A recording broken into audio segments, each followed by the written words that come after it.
সুপ্রিয় দর্শক, আজ আমার সঙ্গে উপস্থিত আছেন আবিদ আনোয়ার, কনফিডেন্সা স্পোর্টস ম্যানেজমেন্টের কো ফাউন্ডার। আবিদ ভাই, আবিদ আনোয়ার সঙ্গে আমরা আপনাদেরকে পরিচয় করে দিই। এই যে কিউবা মিচেলকে নিয়ে আপনাদের বা আমাদের বাংলাদেশের ফুটবল প্রেমীদের যে বিপুল আগ্রহ, তার সম্পর্কে আপনারা প্রতিনিয়ত নানা ধরনের আপডেট জানতে চান বা জানতে চেয়েছেন।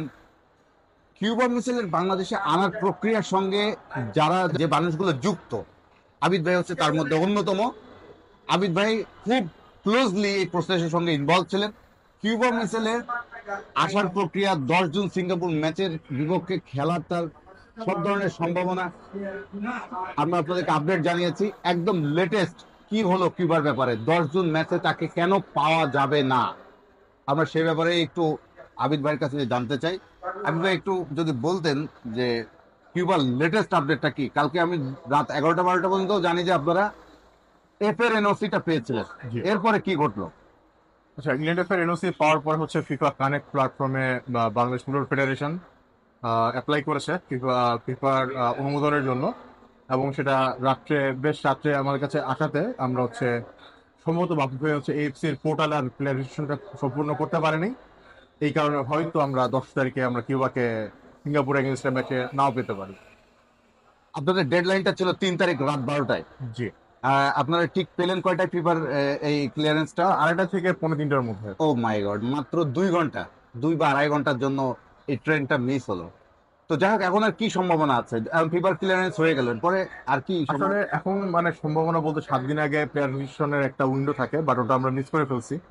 তবে আমার জানা মতো এখন কোথায় কোনো অপশন নাই। তবে বাফুফে যদি কোনোভাবে কিছু করতে পারে এটা হয়তো, বাট আমার মনে হয় এটা পসিবল হয়, কারণ 7 দিনের একটা উইন্ডো থাকে, ওই 7 দিনের মধ্যে সবকিছু করে ফেলতে হবে। আর যেহেতু এটা মিস হয়ে গেছে, এটা আসলে আমার মনে হয় না আর কোনো চান্স আছে আর কি। তবে এটা তো শেষ না, কিউবার বয়স মাত্র 19, সামনে আরো প্রায় ওর সামনে আরো বাংলাদেশের হয়ে 15 থেকে 16 বছর খেলার মধ্যে একটা ক্যারিয়ার আছে। তো এটা হতাশ হওয়ার কিছু নাই। যেহেতু পাসপোর্ট হয়ে গেছে, এর মধ্যে বাংলাদেশে কি আনার কোনো চিন্তা ভাবনা আপনাদের আছে? আচ্ছা, এটা আসলে ডিপেন্ড করতেছে কিউবা এখন ফ্রি আছে কিনা। ও কিন্তু ওখানে সান্ডারল্যান্ডের হচ্ছে একাডেমি প্লেয়ার, প্লাস ওদের হচ্ছে অফ সিজনেও কিন্তু একটা রুটিন বা শিডিউল মেনে চলতে হয়। তো কিউবা যদি তার সময় আমাদেরকে দিতে পারে তাহলে হয়তো বাফুফে চেষ্টা করে দেখতে পারে আনা যায় কিনা ম্যাচের আগে, ম্যাচ দেখার জন্য।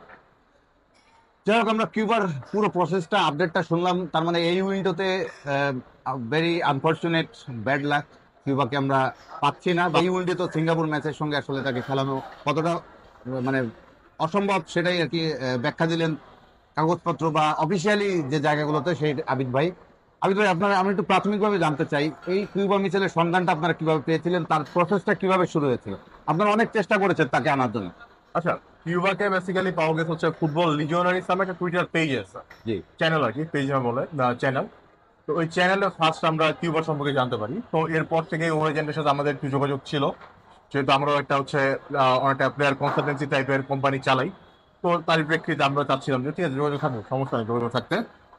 তো আস্তে আস্তে যোগাযোগ অনেকে একটা পর্যায়ে গিয়ে সবাই চাচ্ছিল যে হামজা আসার পরে যে ফাহামিদুল হুইস নেক্সট এই ব্যাপারটা ছিল। Yes, yes. তো এরপরে ভাবলাম যে আচ্ছা ঠিক আছে, যেহেতু কিউবা নিয়েও একটা লোকজন চাচ্ছে কিউবাকে, তো আমরা ট্রাই করি না। এটা কতদিন আগের কথা বল? আমি হয়তো মার্চ মাসের কথা বলতেছি, জি। মার্চের মাঝামাঝি দিকে কিউবার এজেন্ট অফিসিয়ালি অ্যাপ্রোচ করা হয় যে কিউবা কি বাংলাদেশে হয়ে এখন চিন্তা করবে কিনা খেলতে। হুম, হুম। তো ও আমাদের থেকে বলছে যে আমাকে একটু টাইম দাও। তো টাইম দেওয়ার পরে ও হচ্ছে আমরা একটা মিটিং অ্যারেঞ্জ করে দিই বাফুফের সিনিয়র সভাপতি লতা সাহেবের সাথে। তো ওই মিটিং এ সবকিছু কিউবা বাংলাদেশে আসলে কি হতে পারে, বাফুফের ভবিষ্যৎ পরিকল্পনা কি, বা আরো কোন কোন প্রবাসী প্লেয়ার আসতে পারে, বা আমাদের আমরা কোন কোন টুর্নামেন্টে অংশগ্রহণ করবো, এই সমস্ত বিস্তারিত একটা বলা যেতে পারে একটা ভার্চুয়াল কনভারসেশনের মাধ্যমে ওকে কনভিন্স করা হয়। এবং তার 2-1 দিনের মধ্যে সে জানায় যে সে রাজি আছে, বাফুফে হচ্ছে পরবর্তী পদক্ষেপের জন্য কি কি করতে হবে এগুলো যেন তাকে জানায়। মার্চ, এপ্রিল, মে, আপনারা প্রায় 2 মাস অনেক চেষ্টা করলেন, একদম শেষ মুহূর্তে জাস্ট আড়াই ঘন্টার জন্য ফিফার ক্লিয়ারেন্সটা বা এই অনুযায়ী রেজিস্ট্রেশনটা করা গেল না। এটা ভেরি আনফর্চুনেট। যাই হোক, বাংলাদেশ ফুটবল প্রেমীরা হয়তো একটু হতাশ হচ্ছেন, বাট আবিদ ভাই যেটা বলছেন, আমরা একটা ম্যাচ পাচ্ছি না, কিন্তু সামনে আমাদের অনেক ম্যাচ আছে, আমাদের অনেক হোম ম্যাচ আছে অক্টোবর নভেম্বরে। আপনারা জানেন হংকং, ইন্ডিয়া, আবার হংকংয়ে গিয়েও বাংলাদেশ খেলবে, সিঙ্গাপুরে গিয়ে বাংলাদেশ খেলবে। হ্যাঁ। নেক্সট এক বছরে বাংলাদেশের 4টা ম্যাচ আছে এফসি বাছাই কাপে। সুতরাং আমরা কিউবাকে যদি ওই সব জায়গায় পাই, বাংলাদেশ দল পাই, তাহলে নিশ্চয়ই বাংলাদেশ টিম আরো উপকৃত হবে। তো আমরা কিউবার কেসটা যেহেতু আপাতত একটা পর্যায়ে আমরা বুঝে গেলাম যে এই পর্যায়ে এসে থামলো, আবার যখন খেলার সময় হবে তখন তার কোনো বাধা থাকবে না, আমরা অটোমেটিক সব ডান, সব অল ডান কিউবা মিচেলের অল ডান। এরই মধ্যে বাংলাদেশ একটা ম্যাচ খেলার প্রস্তুতি নিয়ে ফেলেছে, জি জি। ভুটান বাংলাদেশ। আচ্ছা, ম্যাচটা কেমন হতে পারে মনে হয় রাহুল ভাই? মানে আসলে আমি ভুটানকে সত্যি কেমন কথা মনে বলতে হয়? পারেন, আমাদের এখন যে দলের যে স্ট্রেংথ, মানে এর আগে আমরা ভুটানের সাথে হারছি ঠিক আছে, কিন্তু তখন কিছু লিগ বন্ধ ছিল বা হ্যাঁ, off season অনেকদিন খেলার মতো ছিল না, রাইট। তো এখন আমাদের ফ্যানরা একটু মানে এখন ওই মানে শট কাটা উঠতে পারে নাই যে আমরা ভুটানের সাথে জিততে পারি। কিন্তু ভাই আমরা এখন আসলে বড় বড় দল হচ্ছে, এখন যদি আমাদের হচ্ছে বড় দল হওয়ার মেন্টালিটি হচ্ছে, আমাদের মেন্টালিটি ফুটবল কালচারের মেন্টালিটিটা বড় করতে হবে। এখন আমরা যদি ভাবি যে না আচ্ছা আমার হামজাকে লাগবে ভুটানকে হারাইতে হইলে, ভাই এই মেন্টালিটি থাকে তাহলে ভাই আমাদের ফুটবল রাগাবে।